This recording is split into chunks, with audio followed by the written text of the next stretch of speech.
Oi, gente, tudo bem? Como é que vocês estão, Panela? Ronaldo, Cris e Renata, tudo bem? Tudo bem? Sistemicamente bem, graças a Deus. Sistemicamente bem, que ótimo. Adorei. Sistemicamente Então, gente, coisada. tô coisada, gente, tô bem coisada, então vim aqui, eu trouxe para vocês, coloquei aqui na mesa esse assunto. Hoje a gente vai falar sobre disponibilidade para o amor. Estará você, querido, querida, disponível para o amor? Será essa disponibilidade para o amor o simples fato de você estar solteira ou solteiro? Procurando uma pessoa, conhecer uma pessoa, será que isso é disponibilidade? E essa questão da disponibilidade para o amor? A gente só olha para ela quando a gente está procurando um novo amor? Ou a gente tem que olhar para essa disponibilidade também para os nossos relacionamentos, os relacionamentos que já existem?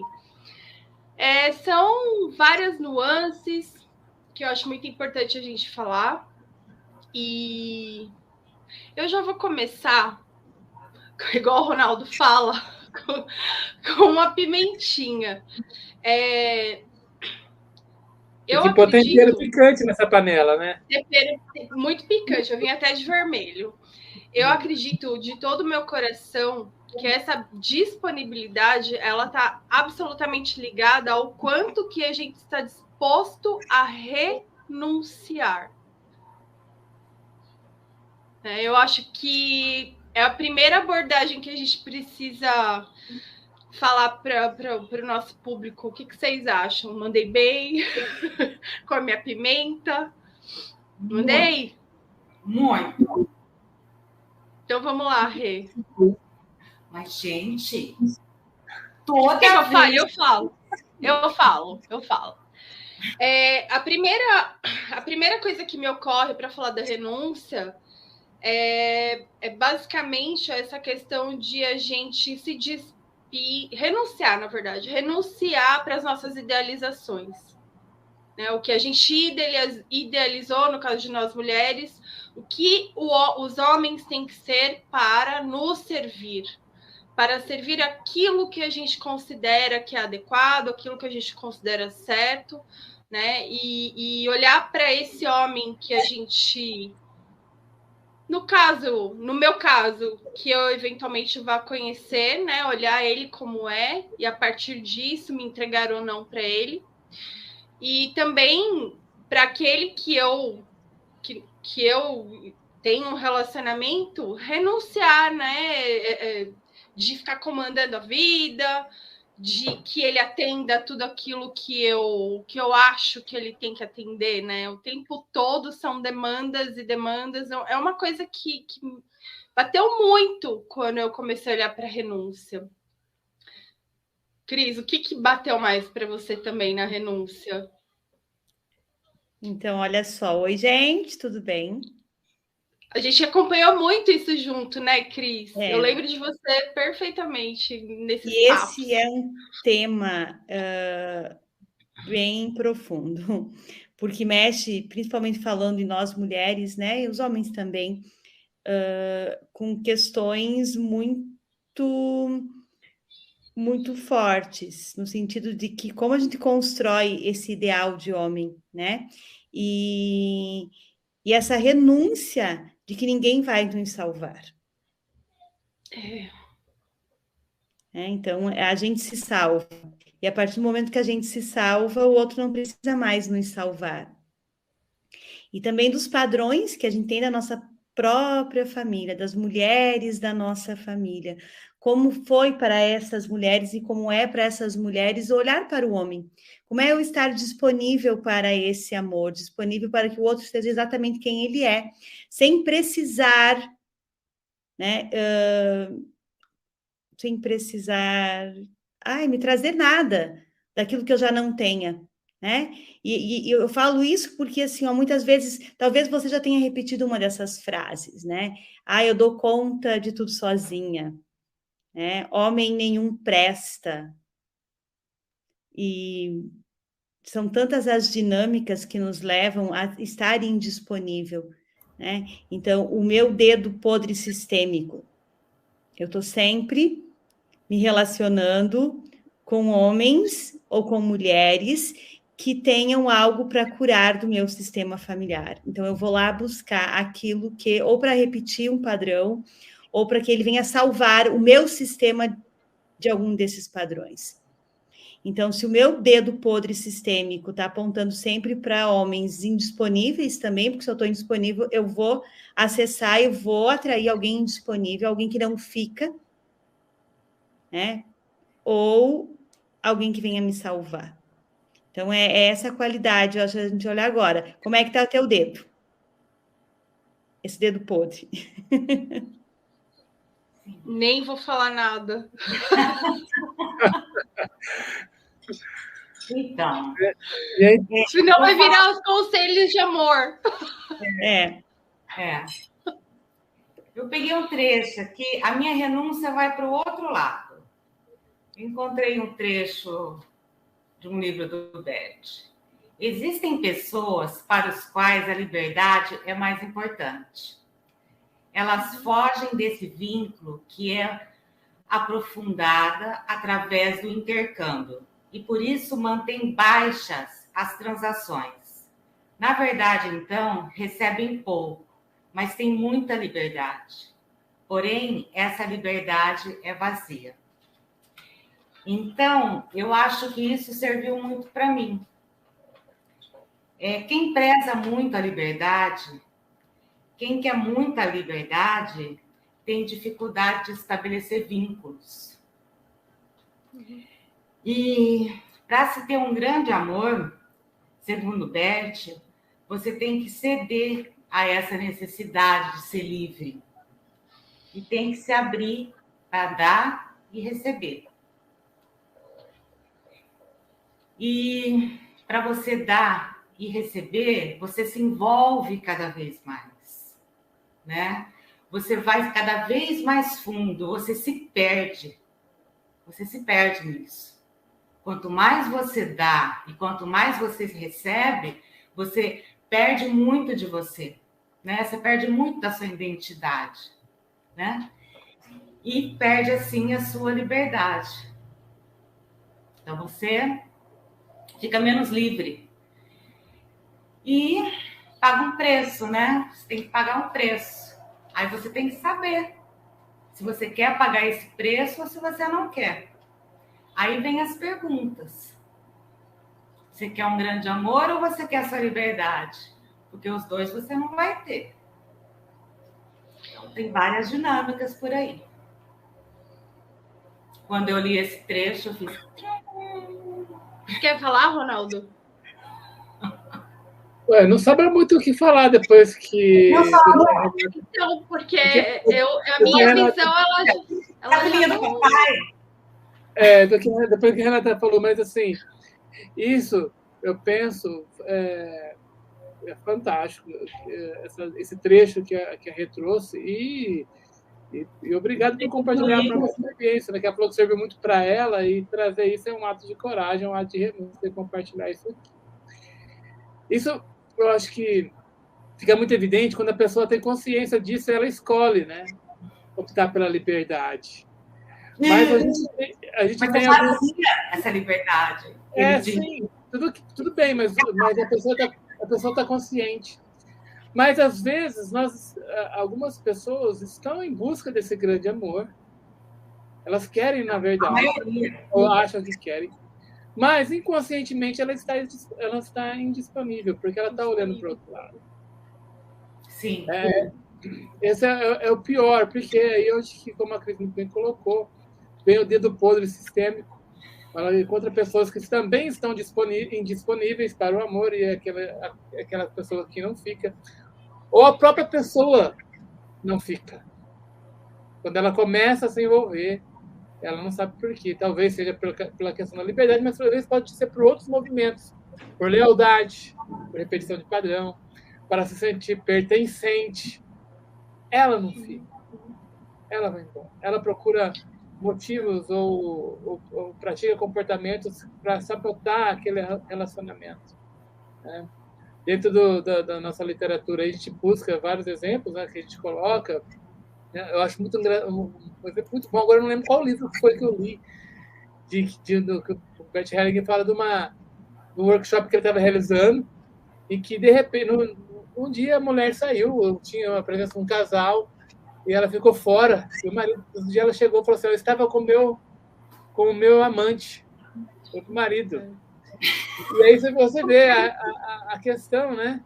Porque ela tinha um caso na família que, quando ela era pequena, o pai tinha uma amante e ela mandava a família toda para um outro lugar, para o campo, para ficar lá. E, às vezes, mesmo assim, ela, mesmo a mãe sabendo disso, né?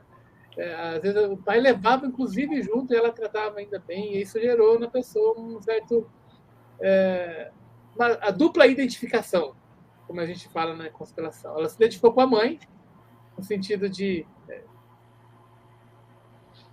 não aceitar aquele destino, mas também com o próprio pai, né? De fazer com que o marido se identificasse com aquilo, mas também com o próprio pai de repetir o padrão. Então, é uma indisponibilidade pela experiência passada, pelos emaranhados que vêm. E era, no caso aqui, inconsciente. Então, acho que são dois movimentos. Um movimento consciente, quando a gente tem essa consciência e o apego pela liberdade, mas quando às vezes, a gente não quer liberdade, a gente quer renunciar, mas mesmo assim não consegue, porque não está disponível. Mas aí, Ronaldo, agora eu vou colocar uma pimenta nesse negócio, né? O que é liberdade? É o que eu ia falar. Você não possa viver a liberdade a dois. Você não possa viver a liberdade na construção daquilo que traz a paz e o quentinho para o coração, né? Que conceito é esse que a gente criou de liberdade? Será que não é aquela voz? E geralmente são as vozes femininas. Se você parar para pensar, a voz que vai aí te dando esses comandos é uma voz feminina, né? Da mamãe ou da vovó falando que homem nenhum presta, e que se você casar, se você tiver um relacionamento, você vai perder a tua liberdade, que é mais importante a tua liberdade, porque para as mulheres, as nossas ancestrais, as nossas mães, as nossas avós, foi muito caro essa liberdade, porque era assim, perder a liberdade de algo que também não se tinha. Então, é uma renúncia, mas que renúncia é essa? Né? Eu acho que estar indisponível para o amor é você não estar no seu lugar. E aí a gente volta lá em todos esses nossos episódios. É quando eu ainda não tomei a mamãe e o papai, quando eu ainda não me sinto um indivíduo separado dessa história que foi deles, e agora é a minha história. Então eu posso sim ter um relacionamento feliz. Eu posso sim fazer diferente daquelas histórias que a gente viu, das nossas próprias histórias, dos nossos relacionamentos anteriores, né? O quanto eu consigo perceber que aquele meu último relacionamento esteve completamente a serviço da minha vida. Porque a dor que eu acho que o outro me causou, não, ele só trouxe à tona as minhas feridas de abandono, de rejeição. Né? Eu tenho a oportunidade agora de olhar para isso, curar, dar um bom lugar, também viver a minha liberdade no meu casamento. O que é liberdade para você? Daí a importância de nós tratarmos desse assunto, porque quando a gente iniciou nesse contexto, justamente pela própria frase que a Renata leu, essa liberdade é a ausência total de renúncia. Sim. A renúncia é o quê? A renúncia de não construir nada só com alguém. Até um ato de arrogância, de querer construir tudo sozinho. Então, ela precisa esse conceito ele precisa justamente ser revisto, e aqui é um ambiente que a gente pode rever. É de uma pessoa que não consegue receber, né? Exato. Que não quer receber para não criar vínculos, né? Para ela não ter que devolver nada, para ela se livre. Exato. Então, a renúncia que a gente fala é a renúncia de dar e receber. Que gente, estou falando do livro, tá? Sim. Não, sim, claro, eu entendi. Mas essa questão que você colocou, Renata, eu também pensava assim, depois que eu separei, né, com tudo que eu vivi, sem eu efetivamente analisar tudo que aconteceu, principalmente com esse olhar sistêmico, eu também cheguei numa conclusão que eu não queria mais, porque sim, a minha liberdade ela era tolhida, isso eu permiti também. É tentador. E também eu percebi que não havia uma comunicação amorosa e efetiva. Bom, várias coisas que eu posso colocar. E com todo esse olhar que hoje permeia a minha vida, a nossa vida, que é o olhar sistêmico, eu vejo que é sim possível eu ter a minha liberdade, construir um relacionamento amoroso sólido, em que os dois vão olhar para o mesmo lado, né, olhar para a mesma direção, e, poxa, com essa renúncia saudável. Não é uma renúncia. A minha mãe, gente, a minha mãe, quando eu casei, ela me escreveu um bilhetinho, ela me deu um brinco lindo, um par de brincos lindos e um par de brincos lindo. E com um bilhete, e ela escreveu assim: toda escolha requer uma renúncia. Mas eu entendi completamente equivocada essa fala da minha mãe. Completamente, gente. Eu achava que eu tinha que renunciar a tudo para manter meu casamento, e eu acabei, sim, me calando, me tornando outra pessoa, perdendo completamente a minha liberdade, enfim. E hoje eu sei que não é assim. Né? Mas dedo podre. Agora falando do dedo podre, eu tô me divertindo com essa história de dedo podre, não levando em consideração o meu ascendente em peixes, que sofre, se apaixona. Deixa eu só falar assim, uma consideração com relação a isso que eu acabei de falar, mas aí a gente está dentro de um contexto de disponibilidade para o amor. Às vezes, o casal, ambos, individualmente, como você muito bem colocou, eles estão disponíveis para o amor. Só que naquele relacionamento, às vezes, vai dar certo, porque ambos estão olhando para lugares diferentes. Não que não possa ser, não que não seja possível voltar a olhar para o mesmo lugar. Né? Mas a gente começou a falar de situações que no próprio, desde o início, né, como o advogado coloca, ab início, a pessoa já está disponível. Seja porque ela está emaranhada, seja porque ela está equivocada nesse conceito de liberdade, não quer renunciar, essa postura arrogante de querer fazer tudo sozinho, não entrar no jogo de dar e receber. Mas muitas vezes, infelizmente, alguns casais, infelizmente ou felizmente, não dá para saber, porque aí a gente vai misturar aqui na sistêmica a questão de moral, mas em algum momento o casal que deu certo até aquele momento passou a olhar para pontos diferentes e talvez ali naquele momento a melhor solução seja até o rompimento. Tá? Não é que não deu certo, é que deu certo até aquele momento. Tá?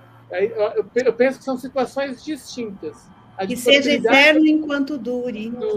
Mas isso que a Cris falou, assim, do que estava a serviço do sistema, é nítido. Todo casamento que você vê que acabou, enfim, depois você observa, é nítido que estava a serviço do sistema, nítido. É simplesmente perfeito o serviço dos dois para o sistema. Eu acho que a pergunta que a gente poderia fazer, se você quiser comentar alguma coisa, eu colocar assim, né? Como se tornar disponível? Então, eu ia chegar nisso, assim, né? Porque esse negócio do dedo podre, né? Que a Cris colocou e que eu tô me divertindo, é que, assim, é um despir-se. É o tempo todo, parece que você vai tirando uma peça de roupa, a gente pode usar outra metáfora falando da cebola, que você vai descascando a cebola, né? E você vai se abrindo para um olhar diferente e essas curas todas. Essa questão da ancestralidade feminina, ela é bem latente. Tem certas coisas que eu não tinha me dado conta. E hoje e falo que faz pouquíssimo tempo, eu ouvi uma coisa que eu nunca tinha me apercebido. As mulheres da minha família, elas acham que os homens não prestam. Uhum. E eu, sinceramente, eu nunca pensei isso.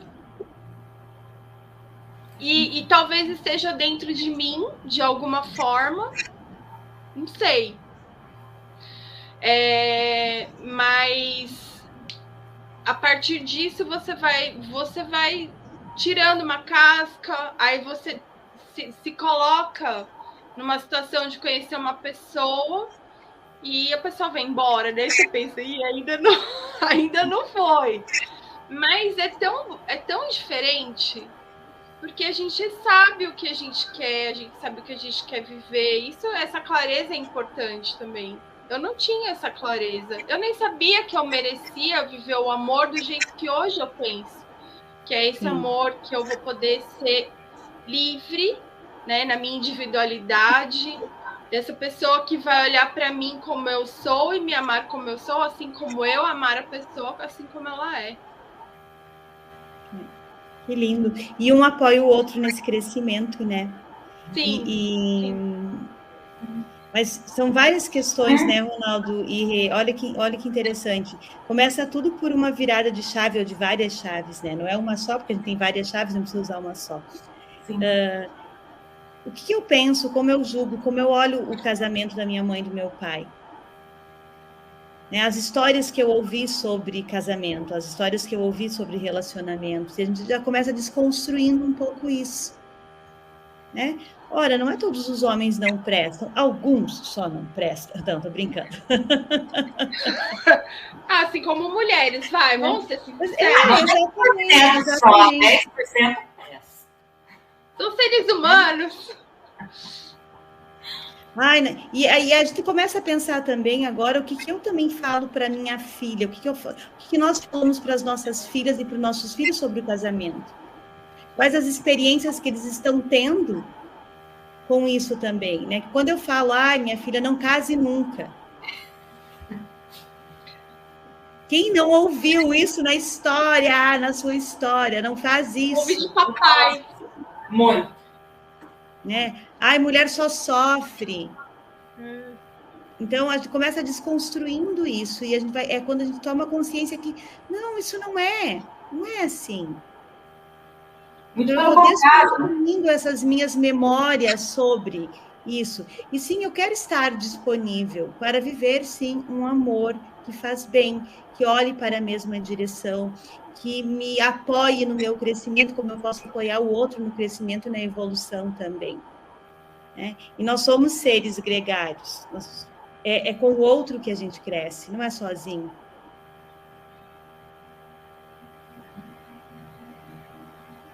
Muito bom.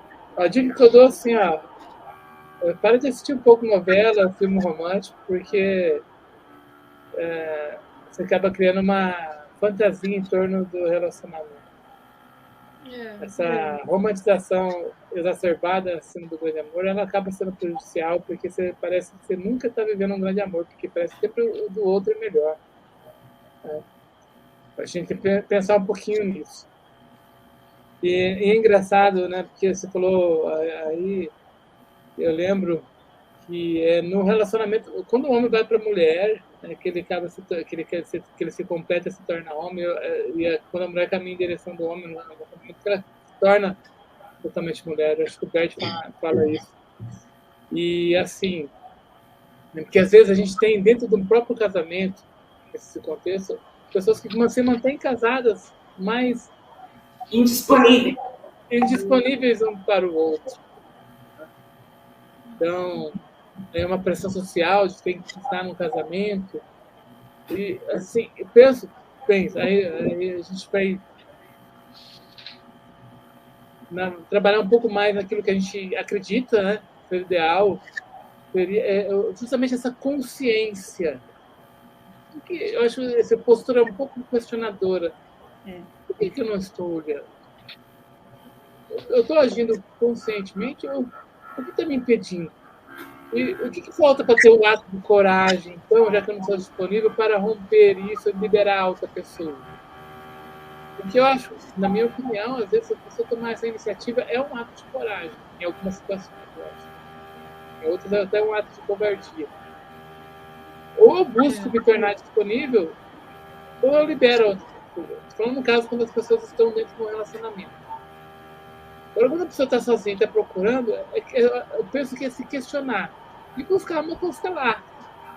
Eu acho que vai ajudar no processo terapêutico, buscar constelar, aplicar as leis sistêmicas, trabalhar um pouco mais de dar e receber, ter um pouco mais essa consciência de que a gente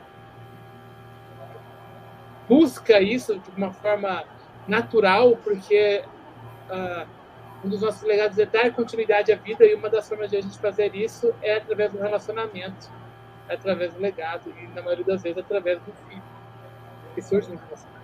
Não que não possa ser feito de outra maneira, como o próprio Bert fala, o próprio legado. Né? Mas eu penso que essa consciência, se você está ouvindo e está se sentindo na situação, eu acho que buscar essa consciência e constelar com as meninas aí, que eu acho que vai dar certo. Né, Ronaldo? É estar disponível para o amor. Né? Não é nesse momento falando estar disponível para o casamento ou para... Não, é estar disponível para o amor. Relacionamento. Né? Para um relacionamento, para ser feliz nesse relacionamento. De troca. Tudo gira em torno de servir a vida, e a gente acaba servindo melhor a vida.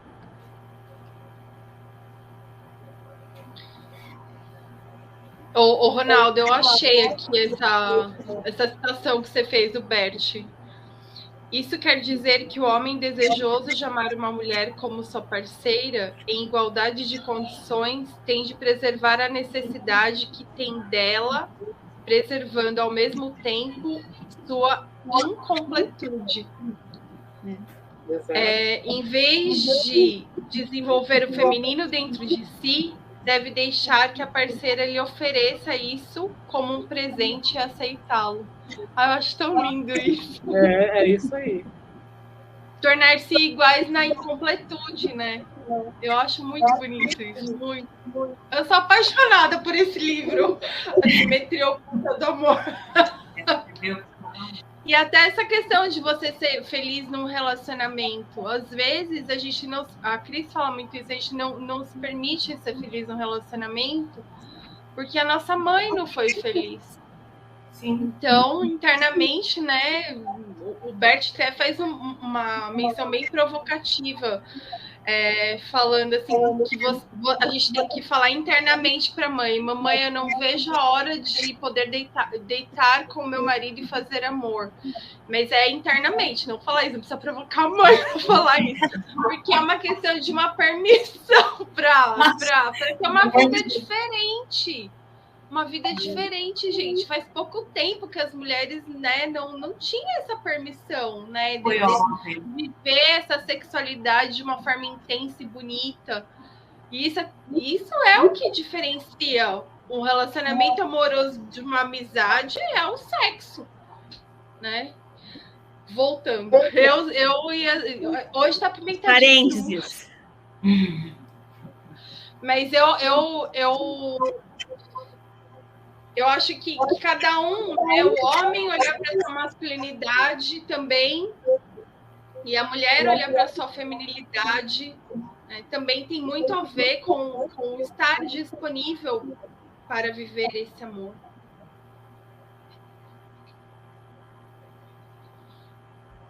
Quer falar, Renata?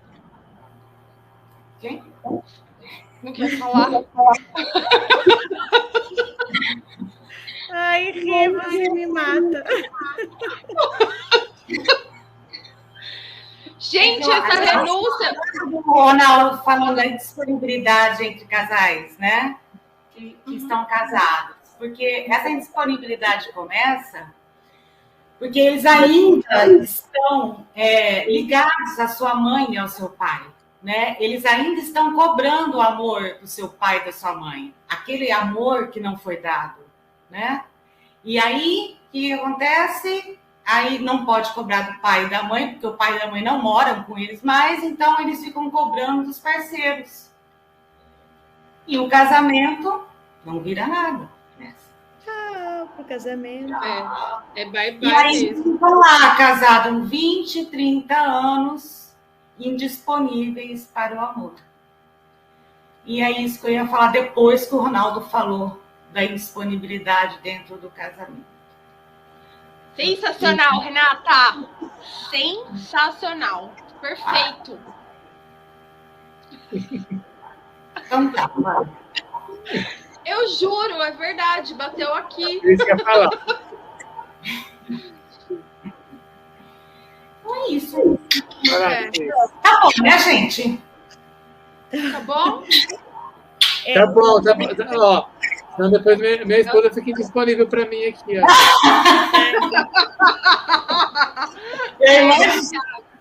Ela vai falar assim, você está passando muito tempo com essa mulherada aí. Ó, essa mulherada. Agora quem está indisponível para você, meu querido, sou eu. Então vamos zelar pela disponibilidade aí dos casais. Então, muito obrigada, gente. Siga-nos nas nossas redes. Adoramos que vocês interajam com a gente. Hoje eu ia propor até para a gente fazer um exercício. Sim, eu também ia. Ai, Débora! Eu queria fazer aquele para a pessoa sentir, sabe, no campo. A gente faz em outro capítulo, é ótimo. Outro episódio, a gente se prepara para isso. Eu acho que é bem bacana a gente começar a propor também. Não, já vamos até gerar um gatilho da antecipação aqui. No próximo episódio, a Débora vai fazer um exercício. Então acompanha a gente aí, continua aí, Panela Sistêmica no Instagram, no YouTube, no Facebook. Continue acompanhando para você ter acesso a esse exercício que vai ser maravilhoso. Vai. Então, um beijo. Vai ajudar no teu dedo podre sistêmico. Vamos acabar com o dedo podre. Beijo, tchau. Tchau. Beijo, tchau, gente.